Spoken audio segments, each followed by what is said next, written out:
Hey, what's going on, guys, and welcome back to the Strikkah channel.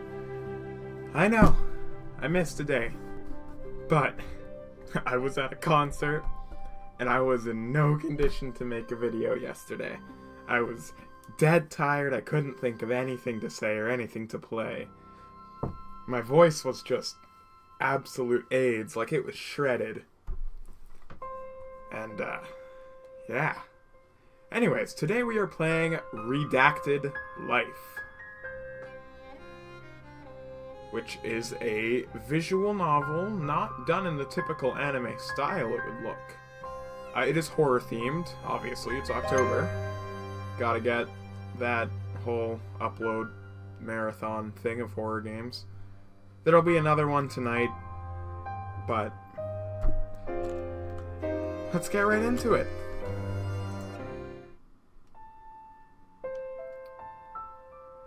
I first realized that I was a character in a video game about 3 weeks ago. At first I noticed little things, glitches, things blinking out in and out of existence. Then I tried to remember things like how I met my girlfriend Rebecca, where I was born, or either of my parents' names. I couldn't remember. I could only remember as far back as a month ago. It was a hard 3 weeks. The worst part was that when I tried to explain all this to Rebecca, it was like she wouldn't listen to me. Like she couldn't hear me.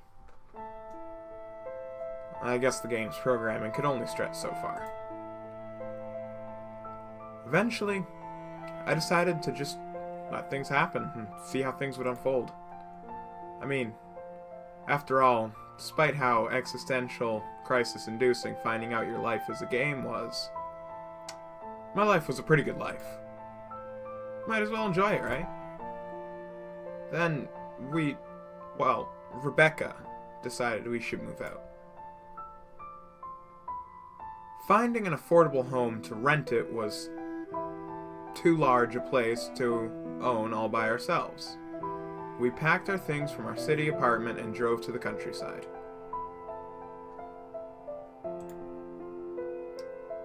We're here. We stepped out of the car.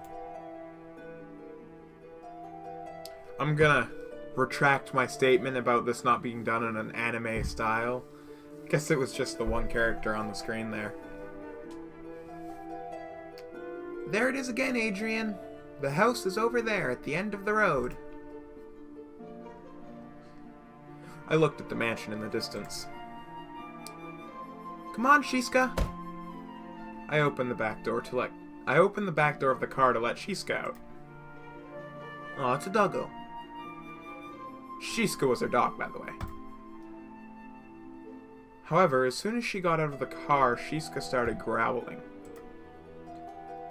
Well, that's a bad sign. Rebecca turned to Shiska. Aw, what's the matter, girl? She's scared of the house. I think she's scared of the house. Why? I don't know. Because it looks like the mansion's architect was a fan of Edward Gorey? I guess something upset her. Animals can sense things, you know. Maybe it was a... Maybe it was a squirrel or something. Never mind, let's go inside.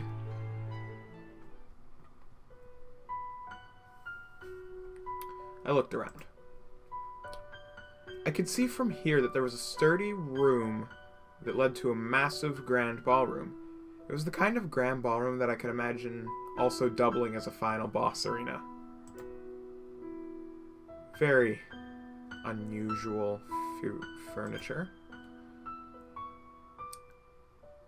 I stared at a weird painting as what I interpreted as two horses. The frame it was in looked like it had 4 sets of claws trying to rip the artwork open. Very unusual. I prefer to call it rustic charm. I love how old-timey this place looks. What? Scared? No. Well, I don't think something's gonna jump out and shout. A boogie woogie boo! I still feel a huge amount of unease. Don't worry, I'll protect you from anything in this household.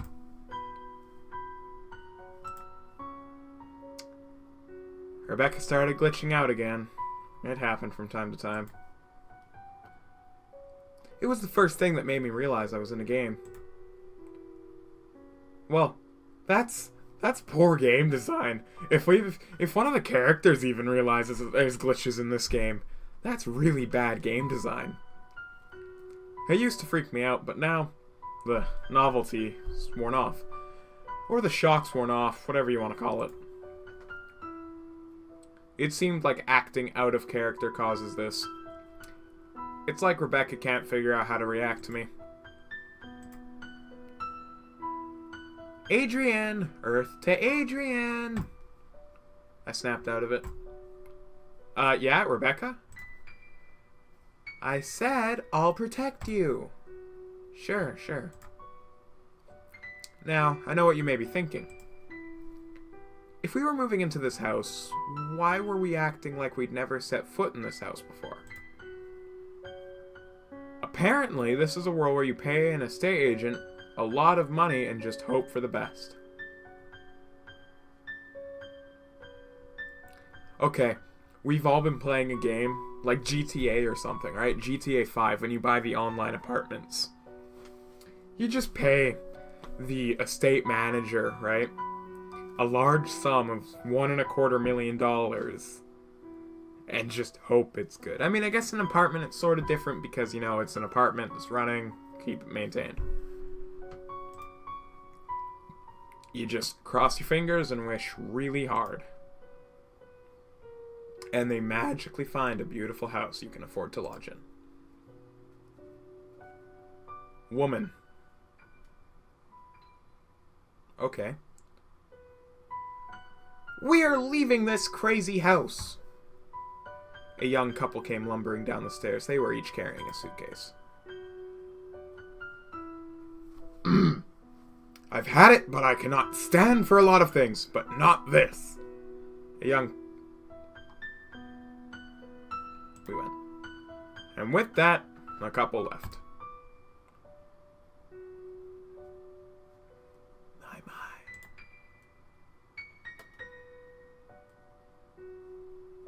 A person whose gender was unclear to me approached us. They were wrapped up in several layers of winter clothing. Despite the fact it wasn't winter.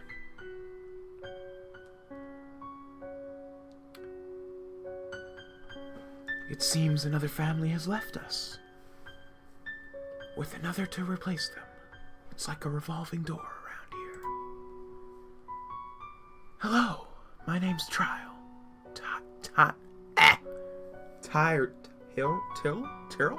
Turl?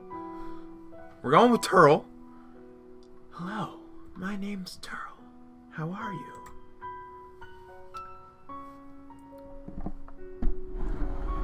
Their voice was also... Okay, wrong voice. Their voice was also ambiguous, not just in terms of gender. The voice sounded young and ancient. Childish yet wise at the same time. I don't know if I did a good job of portraying that, but I'm sticking with the voice I gave him. I'm Rebecca, and this is Adrian. Why were those people leaving? They're scared of the spirit who dwells in this household. It's a terrible tragedy. I read that wrong. I'm sorry, guys. I'm still tired. I didn't get much sleep. You know, I was playing games. They're scared of the spirit who dwells in this household. It's a terrible story. One fraught with tragedy. Would you like to hear it? No, you only get... I'm not saving. If we only get one. I told him that no, we wouldn't, and Turl began.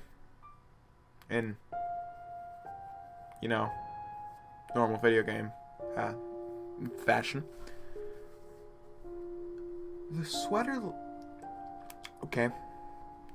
The sweater layer character told Rebecca and me pretty full and complete information about the mansion.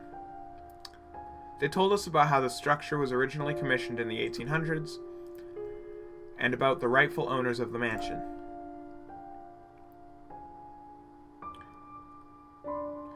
Myro and Clara were a couple who'd recently married before moving into their new home. Miro first met Clara when she became his assistant for his magic act. This eventually led to them falling in love with each other. Miro the Magician, he was called. He was an illusionist. He was also rumored to have dabbled in two dubious things: adultery and the dark arts, though neither was proven publicly. He was, apparently, a successful enough magician to afford the mansion, and continued performing with Clara many years until. Because there's always an until with these stories. Guys, this game, I don't even have to come up with snarky remarks. It does it for me. For some reason, my mind kept wandering. But I did my best to stay focused on Turl's cliched story. It really was an awful picture frame. So, what happened to the magician and his wife? They disappeared. I sighed. No one seemed to notice. Really? The magician disappeared? How ironic. Very cute. They completely vanished.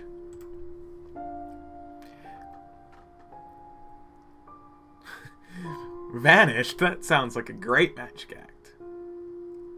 That must have gone down well with the audience. It wasn't a magic trick. They had vanished from their household without taking anything with them. She took me seriously. So Turley, that's what we're going to call her now, must be a... There is a woman. She took me seriously again. Or, she took me seriously. I could see that my sarcasm was once again wasted in this world. Okay, Barry, since I know you're going to be one of the only people watching this, I'm going to reach out to you directly. Do you ever feel that way? Like, either text me or leave the comment once you see it. Do you ever feel that your sarcasm is truly wasted in this world? No. They became missing for several days.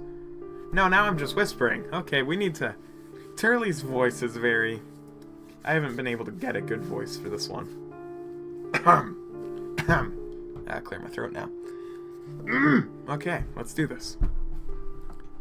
No, they became missing for several days. Eventually, Miro was found dead in the basement of this very mansion. That is cliched. His body was covered with long, deep slash marks, like he'd been scratched to pieces by some sort of long-fingered animal. But his wife was never found. Okay, guys. I'm pretty good at this whole video game prediction stuff. I either guess it spot on or it comes right out of left field and blows me away. But I'm gonna go out and say, right? Turley is Clara. Okay? I'm just saying things that I've seen have... You know. First of all, that context hint could have been intended but unintended, you know? The person, Turley, is in long-sleeved clothing that covers her hands. So we can't check if she has long nails, but I imagine she would only cover her hands if she has long nails. I think Clara knew that her husband had been cheating on her. Maybe when she found out, she confronted him with it. Maybe Miro kept a book filled with black magic that had something to do with it. But I think something very dark happened on the night that they disappeared. And I believe that Clara's ghost still haunts this place to this day. It would explain all those strange things in this place. Eerie noises, furniture rearranging itself after you leave the room. Then Turley suddenly stopped their history lecture. Do you believe in ghosts? I've never really thought of it. Okay, that's Rebecca. Do I have water? I do not. Okay, guys, well. Oh, boy. Okay. We'll be right back.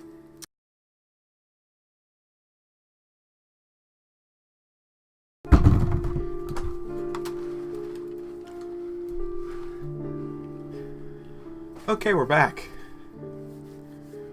I've never really thought of it seriously before, but no, I don't believe in ghosts. Sorry. It's fine. No need to apologize to me.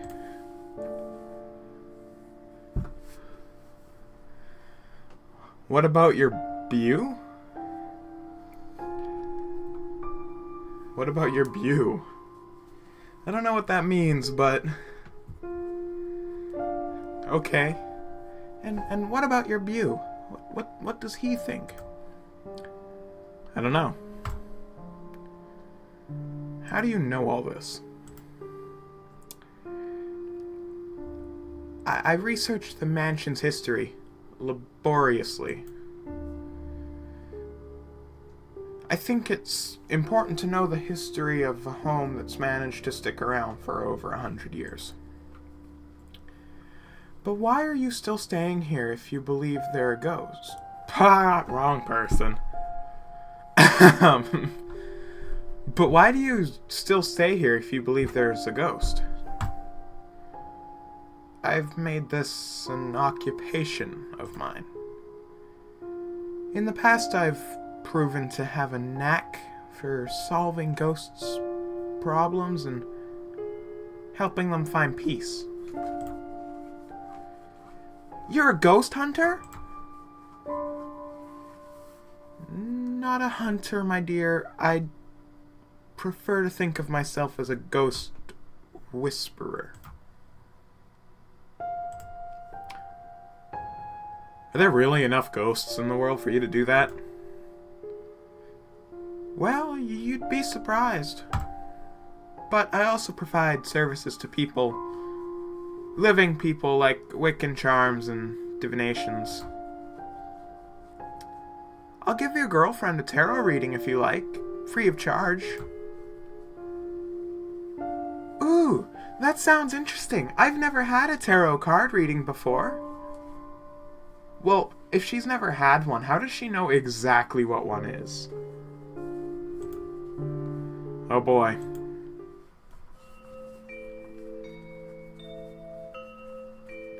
After clearing a space on one of the tables, Turley got Rebecca to shuffle a tarot deck.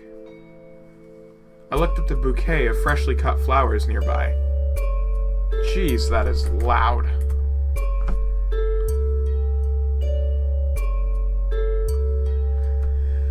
I looked at the bouquet of freshly cut flowers nearby. They were white lilies, because of course, they would have been white. Ah! Okay, the music's too loud. Let's turn that down so I can think again. Help? No. Settings, there we go.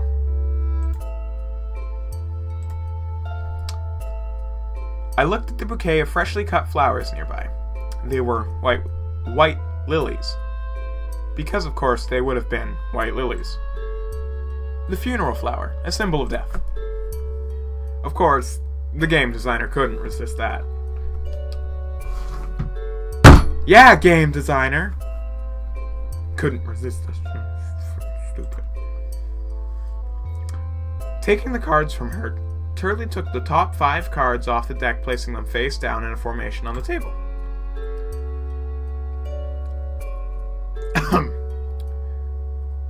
This tarot card reading will be an interpretation of your future. They, meaning Turley, not Rebecca. And Turley slowly flipped over each card, revealing their illustrations. Oh.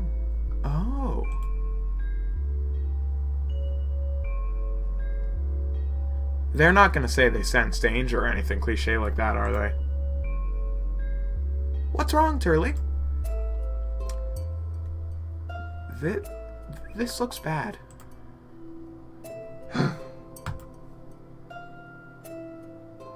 Tell me, I want to know. Well... Wrong voice again. Well, it's all up to interpretation, but... Turley pointed to the center card. The Fool. This card represents the Fool. Okay. Again, Barry, this is directly to you. I don't know how any of the tarot stuff works, so I'm probably going to ask you later about the tarot stuff, because I believe you said you had some sort of knowledge on it. Could be thinking of someone else, but I'll talk to you later about it. This card represents the Fool. That's you.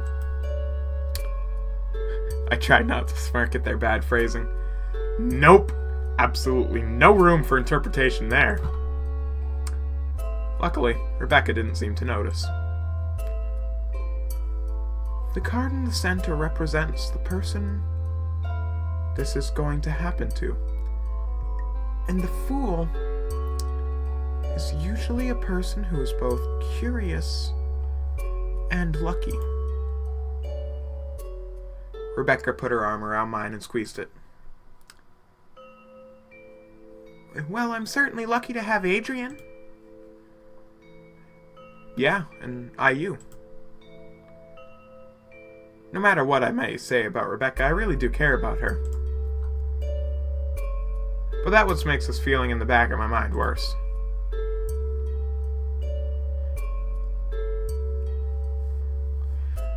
The card below represents a person who... The card below represents a person who will be involved. This represents determination and endurance. So,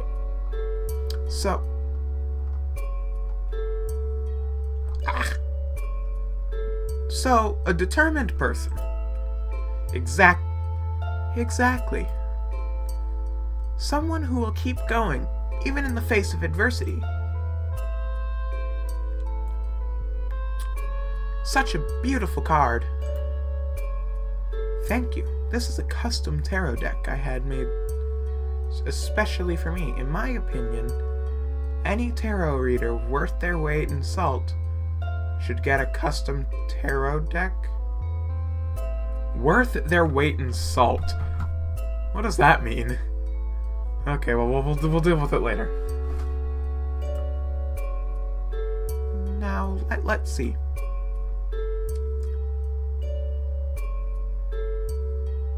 The card at the top represents another person involved. Specifically, a woman, since this is an Empress card. Would that be me? Am I the woman? Since this is a tarot reading of you, I'd actually interpret that woman as Clara. The magician's wife? I'm sure her ghost is here, and as long as you're in this house, you and her will be connected. The leftmost card represents a past event. The tower is associated with sudden, disruptive, and potentially destructive change. It can also mean liberation and the gaining of freedom. So, let's get this straight. This game is bound to be a game about knowing you're in a game where the storyline knows that you know you're in a game. That hurts my head. But in terms of destructive change happening in the past, I'd define it as Clara's past. Death. That's blatant. Well, that can't be too good. Oh, death is often most I can't. My throat's dry again.